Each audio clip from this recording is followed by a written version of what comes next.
ابراہیم علیہ الصلوۃ والتسلیم نے ایک بار اللہ رب العزت کی بارگاہ میں سوال کیا، اے مولا مجھے دکھا تم مردوں کو زندہ کیسے کرتا ہے؟ اللہ نے پوچھا کہ اے ابراہیم کیا تجھے یقین نہیں ہے؟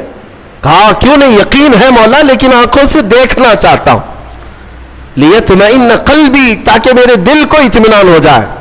سنو، اللہ مردوں کو زندہ کرتا ہے یا نہیں کرتا؟ رب تبارک و تعالیٰ قادر مطلق ہے، سب بکھر جانے کے بعد بھی وہ دوبارہ زندہ کرے گا۔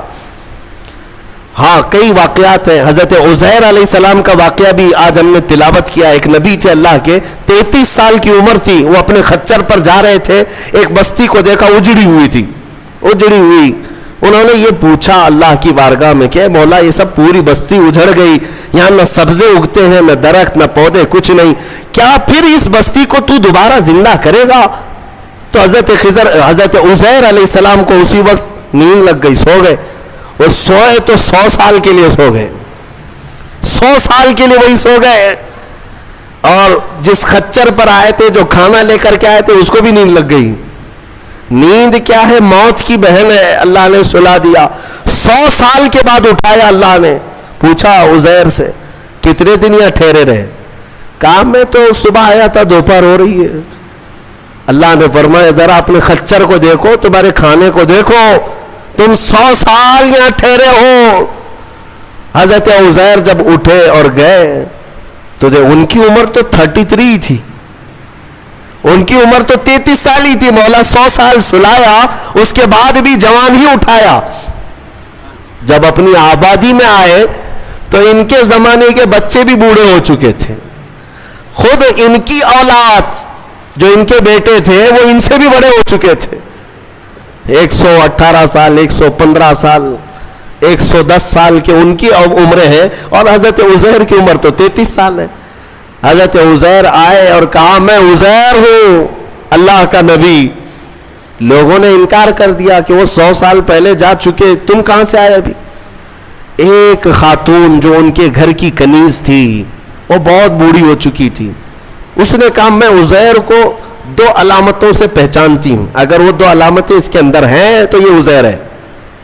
وہ آئی، کہا ایک تو یہ ہے کہ پورے زمانے میں تورات اگر کسی کو لفظ بلفظ یاد ہے تو صرف عزیر علیہ السلام کو، کسی کو نہیں، ایک علامت یہ ہے۔ دوسری یہ ہے کہ ان کی پیٹھ پر ایک نشان ہے جو کسی کے اندر نہیں ہے، وہ میں دیکھ چکی ہوں۔ حضرت عزیر کو جب اس بوڑھی نے یہ کہا تو حضرت عزیر علیہ السلام نے لفظ بلفظ پوری سورہ تورات سنا دی، اور ان کی پیٹھ پر وہ نشان بھی باقی تھا۔ تو اس خاتون نے پکار کر کہا اے لوگوں، یہ اللہ کی قدرت ہے، یہی عزیر ہے جو 100 سال پہلے ہم سے بچھڑا تھا، آج مولا نے 100 سال بعد دوبارہ اسے ہمارے ہاں اٹھا کر لایا ہے۔ یہ واقعہ کیوں پیش آیا؟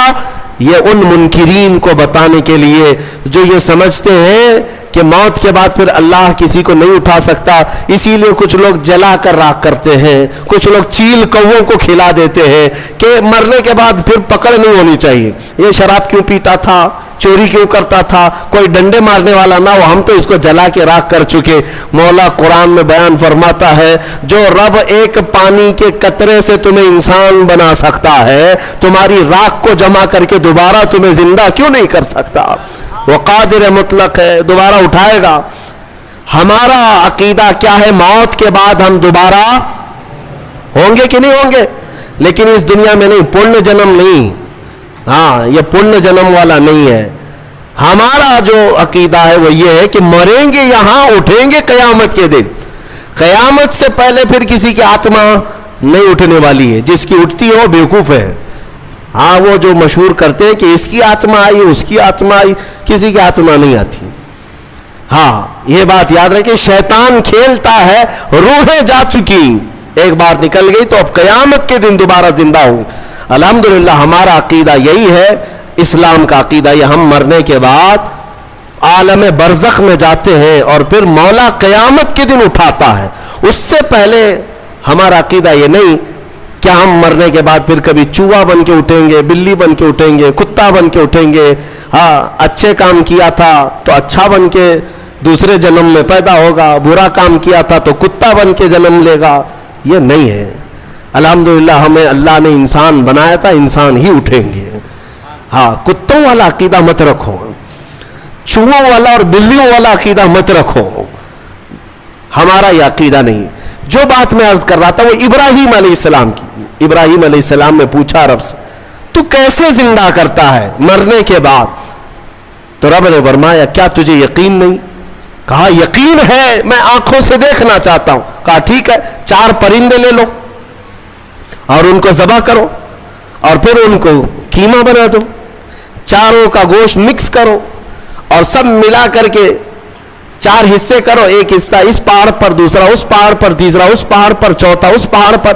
4 پہاڑوں پر گوشت رکھ کر کے آؤ یہ مکس قیمے کا, اور پھر اپنی جگہ پر کھڑے ہو جاؤ, ان پرندوں کے نام لے کر کے بلاؤ. ابراہیم علیہ السلام کو یہ پروسیس کرایا گیا. ابراہیم علیہ السلام نے کیا کیا لیے؟ ایک کوا لیا, توجہ چاہتا ہوں, کیا لیا؟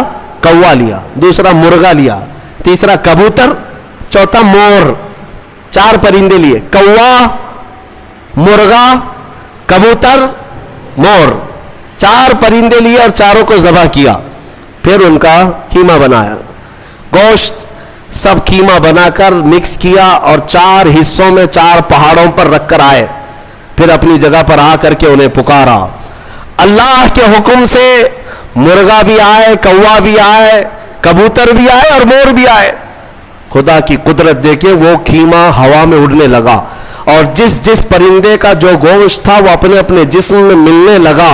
اور پھر ان کی جو منڈیاں تھی, منہ, وہ ابراہیم علیہ السلام کے پاس تھی. دھر صرف تنہا اڑتا ہوا آیا, اپنے اپنے منہ سے جڑ گیا اور اڑ کر چلے گئے. اللہ نے اپنی قدرت کا مشاہدہ اپنے نبی کو کروایا. ابراہیم علیہ السلام, مردوں کو مولا کیسے زندہ کرتا ہے یہ نبی کو سامنے کر کے دکھایا گیا. لیکن صوفیہ کرام کی بھی ایک تعلیم ہوتی ہے. میر عبد الواحد بلگرامی رضی اللہ عنہ, سبع سنابل شریف کے مصنف, فرماتے ہیں ابراہیم علیہ السلام کو یہ پروسیس کیوں کرایا گیا؟ یہ 4 پرندے آپ نے کیوں لیے؟ صوفیہ کے جو نقطے ہوتے ہیں بڑے اہم ہوتے ہیں. میں نے 4 پرندے کہا, یاد ہے نا 4 پرندے؟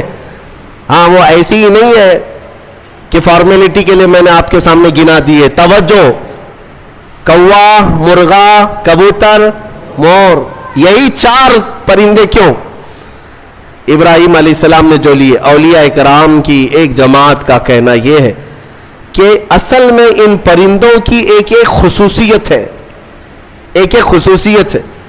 کوے کی خصوصیت ہے لالچ بہت ہوتی ہے اس کے اندر, لالچی بہت ہے, اس کا پیٹ کبھی نہیں بھرتا. ارے پورے پورے مردے بھینسوں پر بیٹھتا ہے, اس کو ایسا لگتا ہے کہ پورا کھا جاؤں گا, لیکن ہوتا اتنا پیٹ ہے. لالچ ہے, بہت زیادہ لالچ. دوسرا پرندہ ہے مرغا. مرغے کے اندر شہوت بہت زیادہ ہے, شہوت, عورتوں کی خواہش. مرغا بہت زیادہ شہوتی ہوتا ہے, ہمیشہ مرغیوں کو دوڑاتا رہے, یہ شہوت اس کی خصلت ہے. تیسرا کبوتر. کبوتر کے اندر دوستی کرنے کی عادت بہت ہوتی ہے, جلدی دوست بنتا ہے. سارے پرندوں میں سب سے زیادہ مانوس ہونے والا پرندہ کبوتر ہے. ایک دن پال لو اس کے بعد رہ ہی جاتا ہے, دوستی کرنے والا پرندہ. چوتھا مور ہے.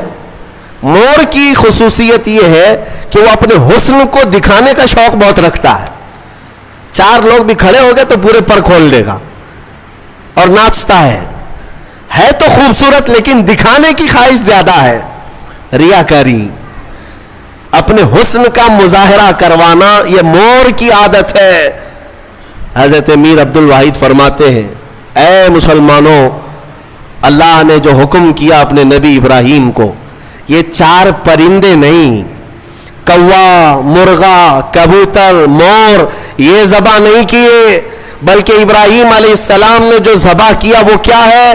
لالچ کو ذبح کیا, شہوت کو ذبح کیا, دوستی کرنے والی عادت کو ذبح کیا, حسن کو دکھانے والی خصلت کو ذبح کیا. جب ان بری خصلتوں کو کوئی ذبح کرتا ہے تو مولا مردوں کو زندہ کرنے والی قدرت بھی دکھاتا ہے. یہ ہے اصل.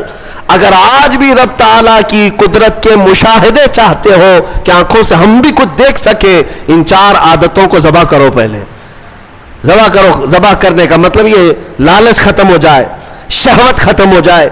دوستی کرنے کی عادت, کچھ لوگوں کو ایسا لگ رہا ہوگا سارے دوستوں کو برا کہہ رہے ہیں. نہیں, دوست بناؤ اچھے, وہ دوست جو تمہیں اللہ سے قریب کرے. ورنہ قرآن میں ہے کئی لوگ ایسے ہوں گے جو قیامت کے دن یہ پکاریں گے. 19ویں پارے کی آیت ہے, یا ویلتا لیتنی لم اتخذ فلانا خلیلا, اے کاش میں فلاں کو دوست نہیں بنایا ہوتا تو کتنا اچھا ہوتا, میں جہنم میں نہیں جاتا. کئی لوگ ایسے ہوں گے صرف دوستی کی وجہ سے دوزخ میں جا رہے ہوں گے. دوستی کی وجہ سے. تم کیا سمجھتے ہو ایرے غیرے سب سے دوستی کر لینا چاہیے؟ دوست اگر کسی کا برا ہے تو وہ تمہیں جہنم تک لے جا سکتا ہے. اسی لیے ہر ایرے غیرے نتھو کھیرے سے دوستی مومن کی شان نہیں ہے. وہ دوستی بھی اس سے کرتا ہے جو اسے اللہ سے قریب کرے اور اپنے مصطفیٰ سے قریب کرے, وہ دوست ہے. اور حسن کے اظہار کی عادت یہ ریاکاری ہے. اس سے بھی اللہ تعالی ہم سب کی حفاظت فرمائے.